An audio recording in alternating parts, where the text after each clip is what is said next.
106.5.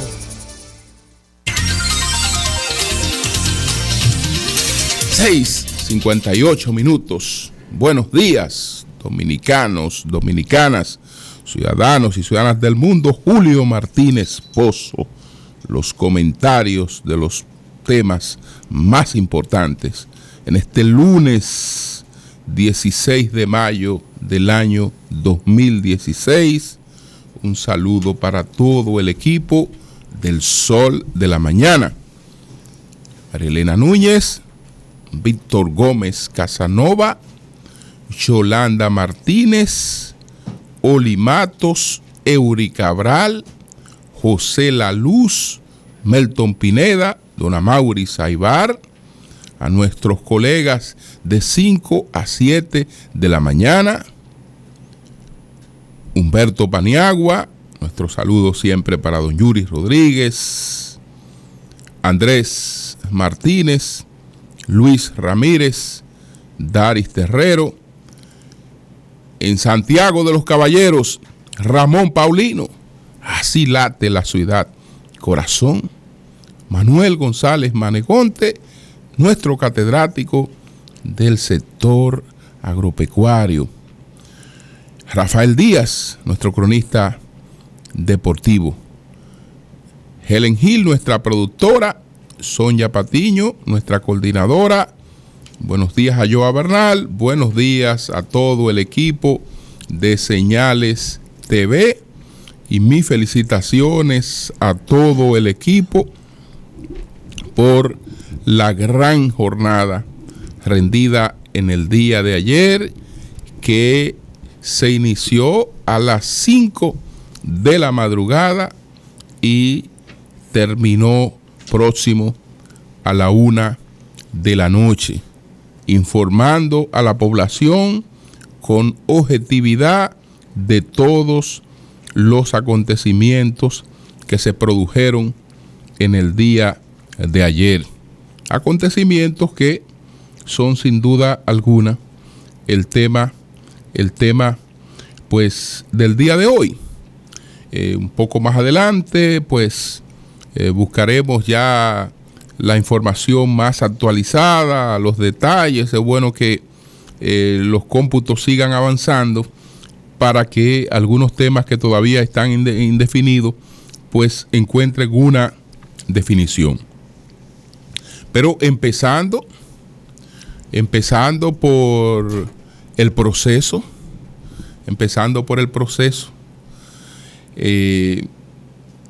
quedó una vez más evidenciado que quienes intentaron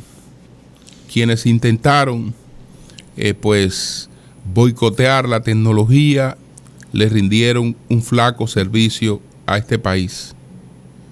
Señores, anoche, no más allá de las 12 de la medianoche, nosotros debimos de conocer todos los resultados, absolutamente todos los resultados.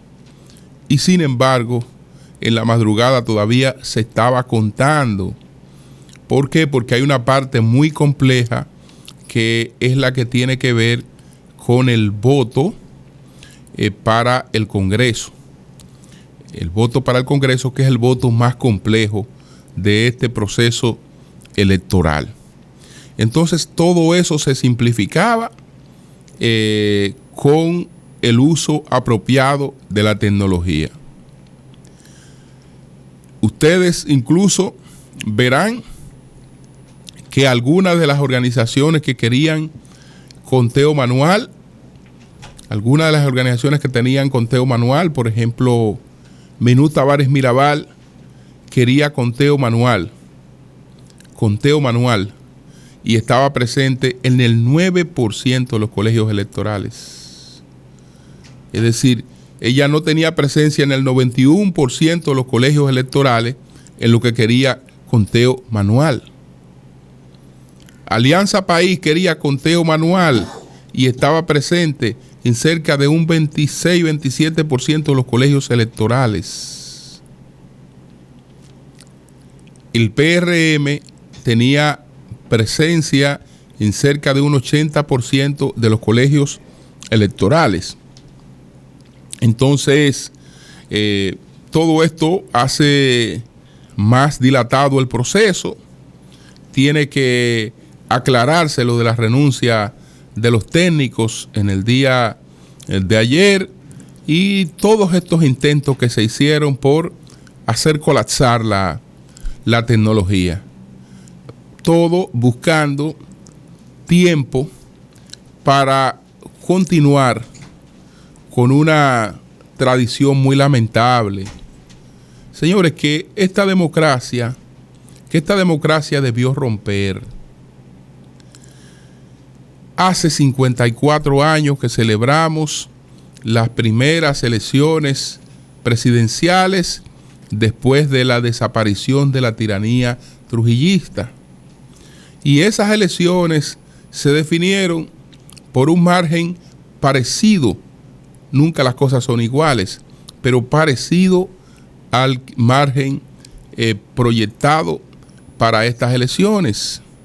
Y hasta ahora esas habían sido las elecciones de el margen más alto de votos, que fueron aquellas elecciones pues en la que el profesor Juan Bosch le ganó a Viriato Fiallo, don Juan contando un 59% y tanto de los votos, y Viriato Fiallo un 30.8%.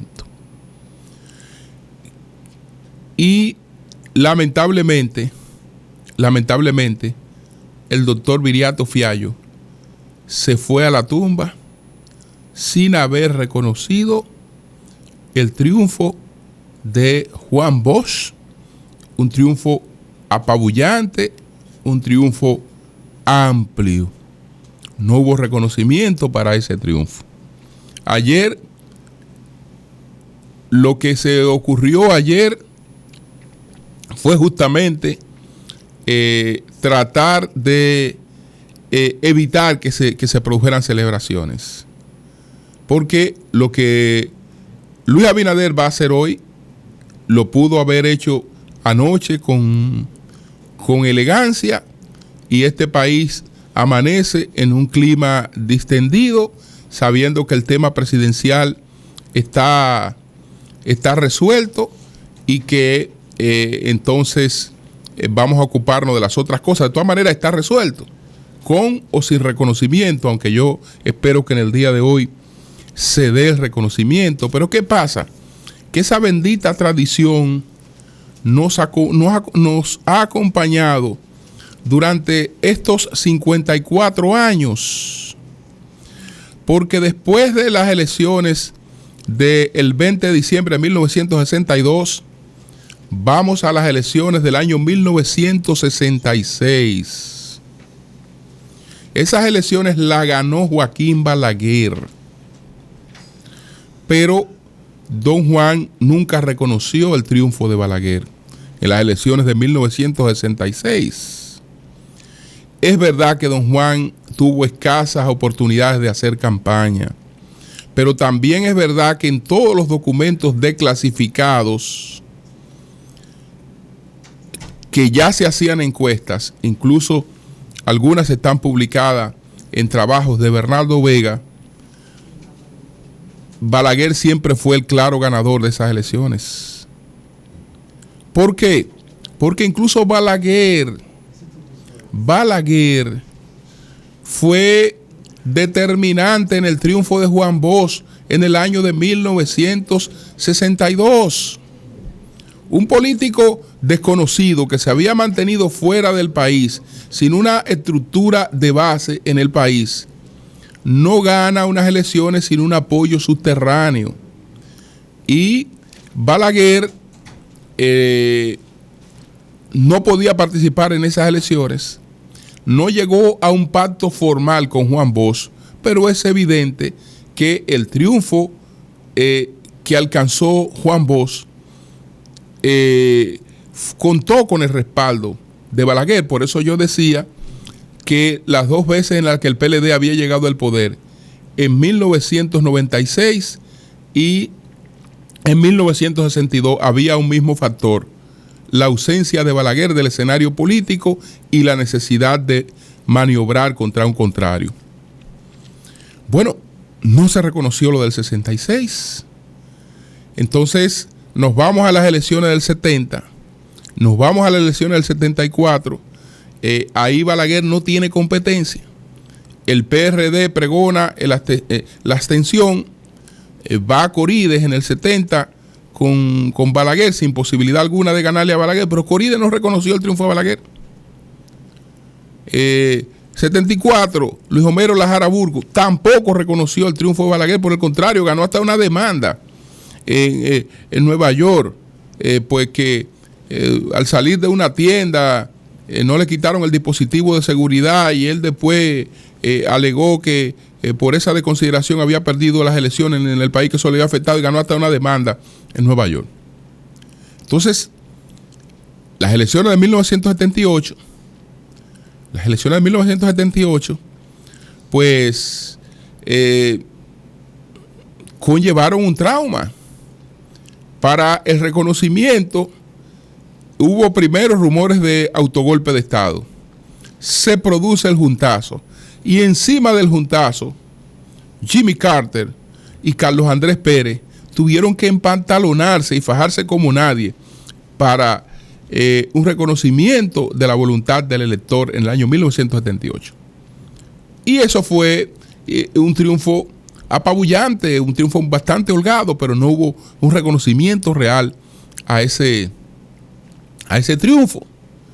Nuestro mejor momento, uno de nuestros mejores momentos, terminó siendo uno de los peores, porque si bien es cierto que hubo reconocimiento al triunfo de Salvador Jorge Blanco, entonces en la transición el presidente de turno se quitó la vida. En el 86, Jacobo Masluta no reconoció que perdió las elecciones, sino que hubo maniobras con unos votos que no se contaron. En el 90 fue el fraude colosal contra Juan Bosch. No hubo reconocimiento al triunfo de Balaguer, porque se alegó que hubo un fraude colosal y se produjo toda una crisis. En el 94, la crisis con Peña Gómez, que tampoco reconoció triunfo de Balaguer, sino fraude de Balaguer, maniobras de Balaguer. En el 96 hay reconocimiento al triunfo de Leonel Fernández, como lo va a ver en el mismo año 2000, al triunfo de Hipólito Mejía en el 2004, el triunfo de Leonel Fernández, pero aquí un triunfo toreado con la Embajada de Estados Unidos, con una serie de cuestiones para evitar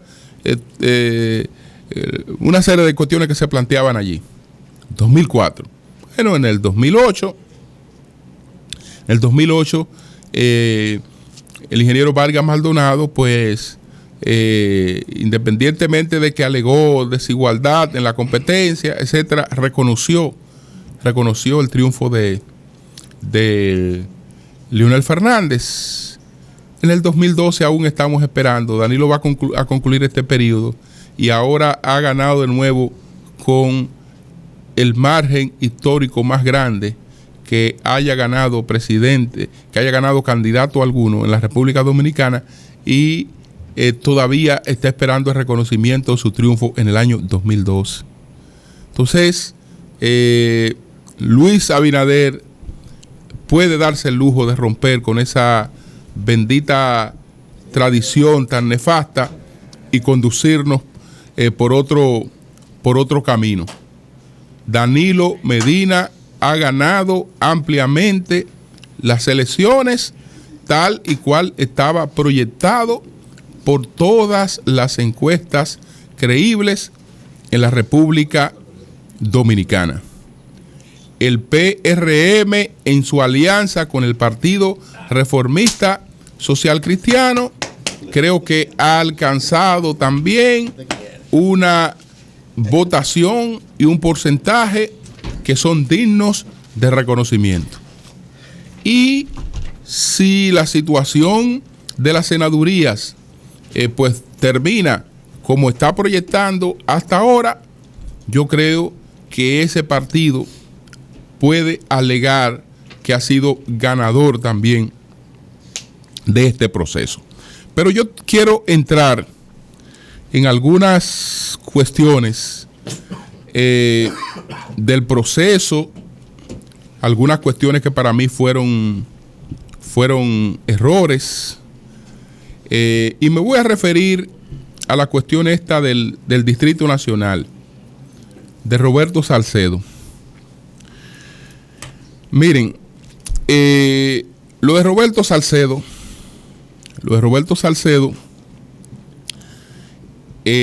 estaba advertido, y lo de Roberto era claramente conocido, que Roberto venía en una situación de declive, venía en caída libre desde el primer día del anuncio de la candidatura de David Collado. Venía en caída libre. David Collado se concentra a trabajar en la circunscripción número 2 y hace su mayor esfuerzo por la circunscripción número 2 porque sabe que está beneficiado en la 1. Se concentra mucho en la 2 y paradójicamente donde más sube es en la 3, que sube un 14% ya a 30 días y pico de sus elecciones, en la circunscripción número 3. El Palacio, la campaña, está revisando los datos a diarios.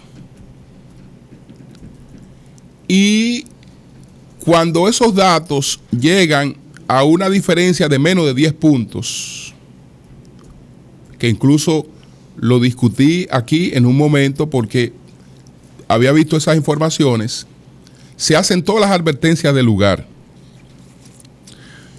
Y ahí se diseña una estrategia de fidelización del voto. Una estrategia de la que nosotros terminamos siendo víctimas de manera absurda. De manera absurda. Y eso yo lo voy a revelar. ¿Qué pasa con esta bendita estrategia de fidelización del voto? Que se entiende que en términos mediáticos,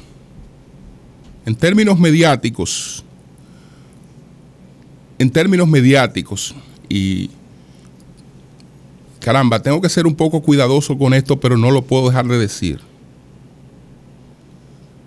En términos mediáticos, se entiende que para lograr esa estrategia de fidelización del voto, el Sol de la Mañana debe estar fuera del aire. Y el Sol de la Mañana no está ni jueves ni viernes en el aire.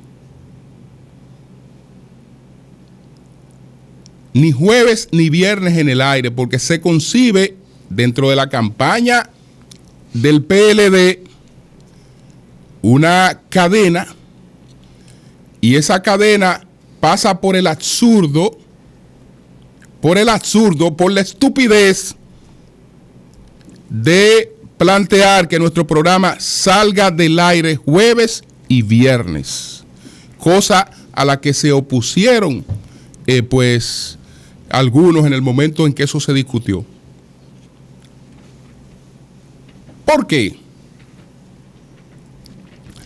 Porque se entendía que la fidelización se podía conseguir más bien con una cadena en la que se repitieran una serie de cosas y no hubiera discusión sobre ella, ni cuestionamiento, ni gente con credibilidad e influencia en el voto PLDista que estuviera planteando otra cosa.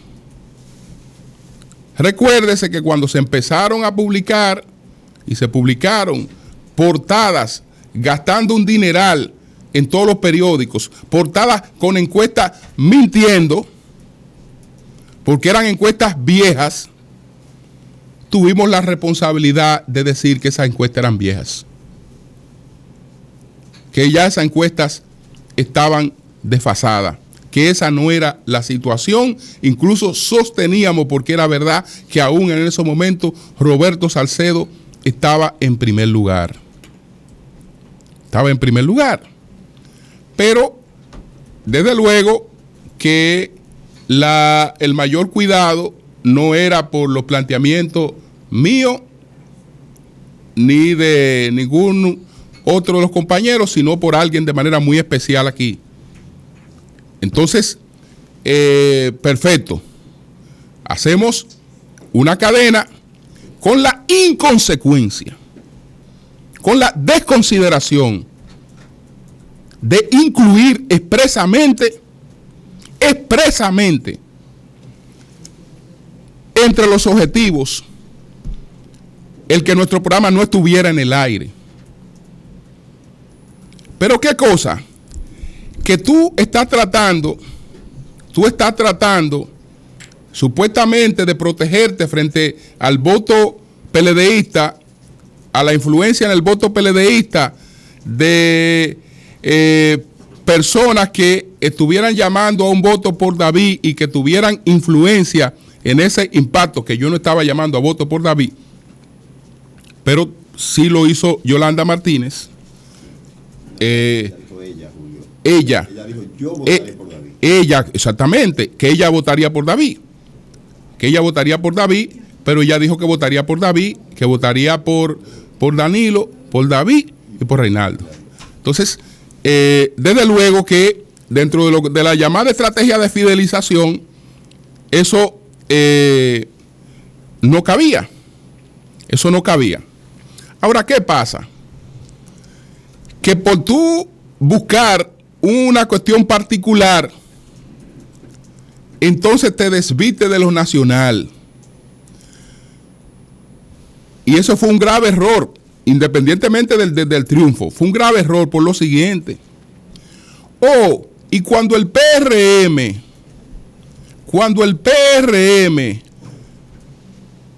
le metió 48 o 72 horas antes de nuevo la infamia de las plantas a carbón, que cabildeó con el nuevo Herald, lo mismo que estaba cabildeando hace tiempo con CNN, porque eso que publicó el Herald era lo que se estaba cabildeando con CNN, que después derivó en la entrevista con Jorge Ramos, pero Jorge Ramos, que tiene su propia agenda, llevó la entrevista hacia los temas que él entendía.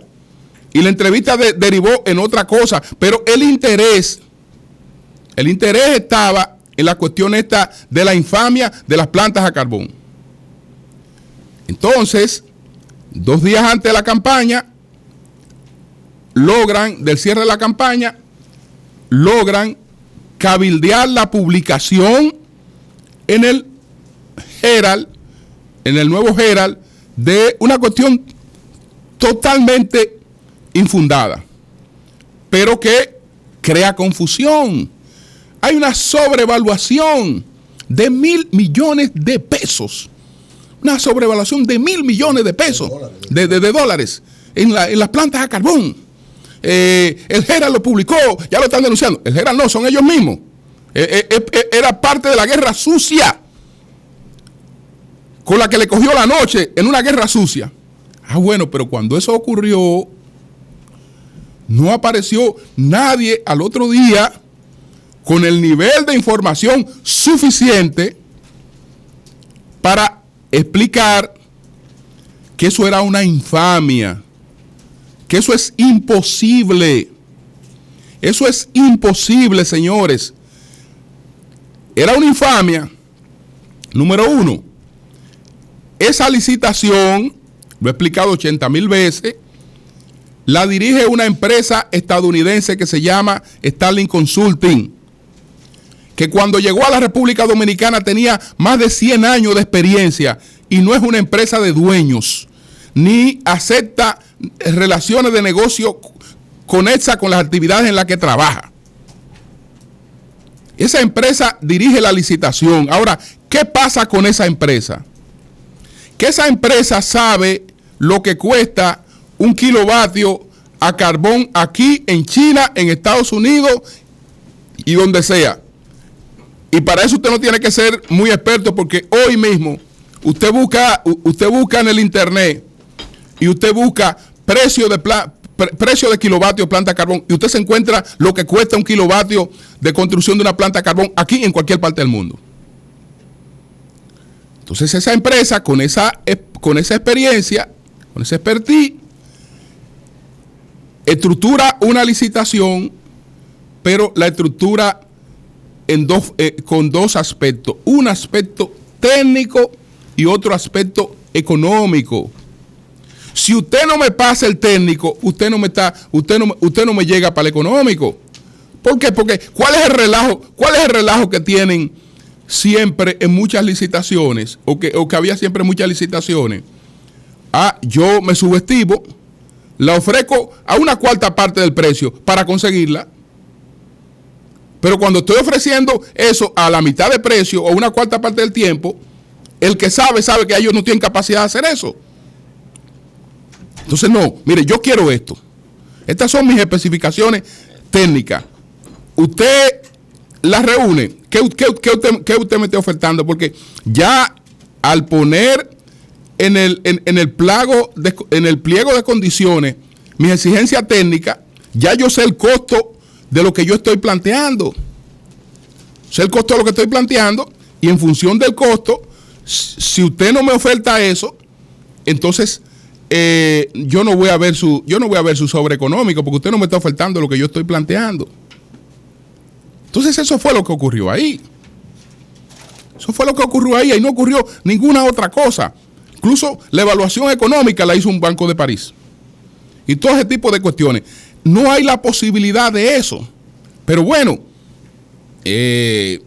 tú tiras eso 2 días antes de unas elecciones, con un clima de confusión, y perfecto. Vamos a ver qué impacta. ¿Alguien cree eso? Alguien cree eso, y la gente cree en la posibilidad de cualquier cosa, y usted tira cualquier infamia. Bueno, al día siguiente no había nadie con el nivel de información y de credibilidad y de penetración para poder responder una cosa como esa. Entonces, perdió. Sí, perdió. Pero las causas hay que buscarlas en descontentos acumulados.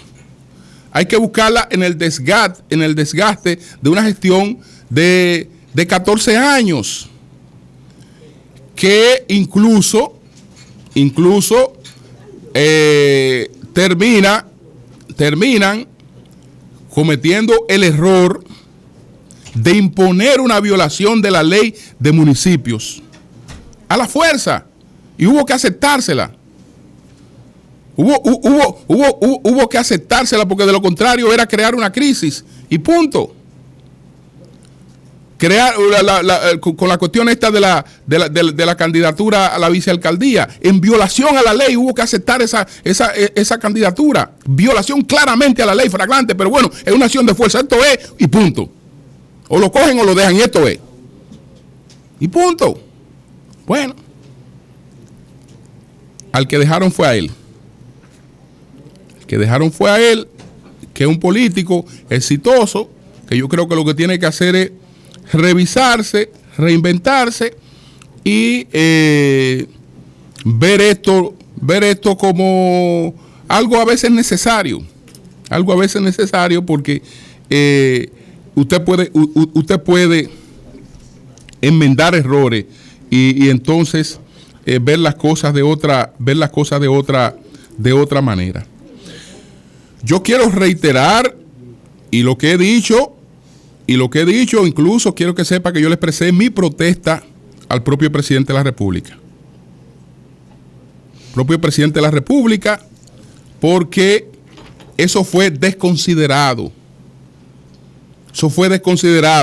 Nosotros aquí, desde que surgió este programa, hemos tenido una línea clara. ¿Cuál es nuestra línea de competencia? Hacer nuestro trabajo. No menospreciar el trabajo de los otros. No cuestionar el trabajo de los otros. Porque el espectro es para todos. Es para todos. Y todos tenemos nuestra incidencia. Es decir, nosotros no aspiramos ni queremos que a nadie le vaya mal. No queremos derrotar a nadie, sino tener nuestro espacio, queremos tener nuestra incidencia. Ahora, usted no puede cometer el abuso. De amarrarme de manos a mí o de atarnos para que entonces los otros nos golpeen. Si usted nos ata de pie y mano a nosotros para que nos golpeen. ¿Y por qué razón? Bueno, porque a alguien se le ocurrió que eso no iba,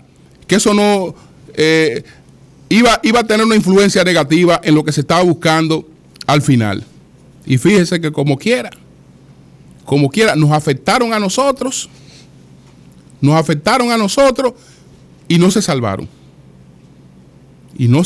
Sino que sencillamente nos hicieron un daño o trataron de hacernos un daño y sabe Dios dónde fue a parar el daño. Cambio y fuera.